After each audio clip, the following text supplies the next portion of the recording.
Alors dans cette vidéo, on va regarder comment activer des fonctionnalités expérimentales de Gmail.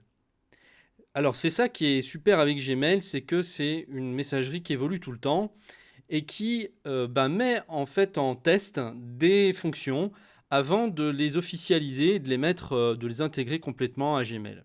Donc c'est les utilisateurs qui vont se servir de ces fonctions bêta, parce que c'est des fonctions qui sont en test, donc en bêta, et si elles sont intéressantes et qu'elles sont acceptées par les utilisateurs, eh bien, au bout d'un moment, on les retrouve dans les fonctions normales de la messagerie. Alors, si vous voulez tester ces fonctions-là, il suffit de cliquer sur le petit bouton en haut à droite dans Paramètres. Vous allez recliquer sur Paramètres dans le menu qui se trouve ici. Et là, vous voyez différents onglets.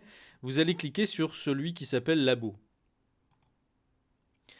Alors, donc les labos de Gmail, des fonctionnalités expérimentales à découvrir. Les labos de Gmail vous permettent de tester de nouvelles fonctionnalités qui ne sont pas encore prêtes pour un lancement grand public. Celles-ci sont susceptibles d'être modifiées ou supprimées à tout moment et peuvent parfois être instables. Voilà, donc moi, par exemple, là, j'en ai activé une bonne partie. Elles apparaissent en haut, toutes celles qui sont activées. Et en bas, toutes celles que je n'ai pas activées, qui sont disponibles et que je peux tester à tout moment. Donc moi, qu'est-ce que j'ai activé? Par exemple, j'ai activé afficher automatiquement la conversation suivante à la place de votre boîte de réception lorsque vous avez supprimé, archivé ou ignoré une conversation. Donc dès que j'ai traité un message, eh bien la conversation suivante arrive. Ça m'évite de ressortir à chaque fois, de revenir sur ma boîte de réception et d'avoir à recliquer sur le message d'après pour pouvoir le lire ou le traiter. Qu'est-ce qu'il y a comme fonction que j'ai activée?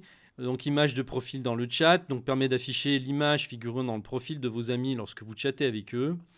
Les liens rapides, les réponses standardisées, par exemple les emails avec un minimum d'effort, enregistrer et envoyer vos messages standards à l'aide d'un bouton situé en regard du formulaire de rédaction. Vous pouvez également envoyer automatiquement des emails à l'aide des filtres. Voilà, donc vous avez en gros plein de fonctions comme ça qui sont hyper intéressantes que vous pouvez tester.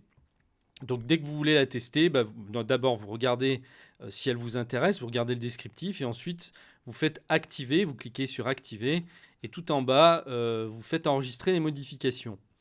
Voilà, c'est tout simple et il y a plein de petites fonctions qui peuvent être vraiment sympas et intéressantes. D'ailleurs, il y en a beaucoup que que j'avais activé au début donc dans le labo et qui finalement sont passés dans l'onglet général et qui sont plus en test mais qui ont vraiment fini comme des fonctions officielles de Gmail. Voilà, en ce qui concerne toutes les fonctions expérimentales, ne vous privez pas, c'est intéressant, vous pouvez y aller. Et puis il y en a qui apparaissent assez régulièrement, donc il faut revenir de temps en temps. Donc dans la prochaine vidéo, on va justement tester une fonctionnalité et je vais vous faire voir dans la prochaine vidéo.